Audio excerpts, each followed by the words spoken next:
What's going on, guys? I've got here a 2001 Chevy 1500, and I'm using this truck to point out to you the location of the important fuses and the relay for the operation of the starter. And I'm first going to show you a very important fuse for the operation of the ignition switch. So that's going to be behind this cover here. It is the 10 amp crank fuse. So we've got a fuse puller here on the back as well as some spare fuses if you need to use those. Now the crank fuse receives power from the ignition switch only when you are cranking the engine. So that's going to be this one right here. We're going to remove this fuse just so I can show you what an intact fuse looks like. So you can see it's unbroken in here. Everything's looking pretty good. This fuse carries power from the ignition switch to the starter relay. And with it removed or blown, your engine will not start. So you can see here it's not working. Now what's real cool about this fuse is you can actually check to see if it's receiving power using the exposed metal on the fuse. If you're not seeing power here, when you turn the key to the start position, you may have a bad ignition switch. Now there are two more fuses under the hood as well as the starter relay, so let's go take a look at those. You can also provide your own power to that fuse. So let's look in here. We've got two more fuses. We've got a 40 amp fuse right here. The role of this fuse is to provide the power to the starter relay that is used for actually starting the starter motor. So definitely an important fuse right there.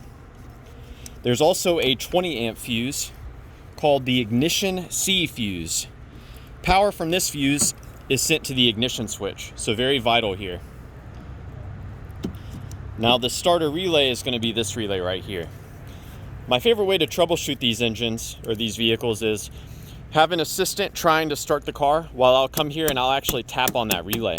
Sometimes relays can get stuck, and by tapping on the relay or wiggling the relay, you can make it work again. Another thing you can also do on these vehicles is if your car isn't starting in park, you can try putting it in neutral. If it'll start in neutral but not park, that may indicate a problem with your neutral safety switch. Now what we can also do is we can remove this starter relay. You just have to wiggle it side to side while you pull it up. They can be stuck in there quite firmly. But we can get this relay out, set it aside, and I'll swap in my headlight relay. If my headlights work, I know my headlight relay works, so I can swap that in and see if it'll work. Now further troubleshooting beyond that, you can actually send power directly to the starter by energizing pin 87. So this pin right here actually carries power to the starter motor. And if you send your own power here, that should result in the engine turning over.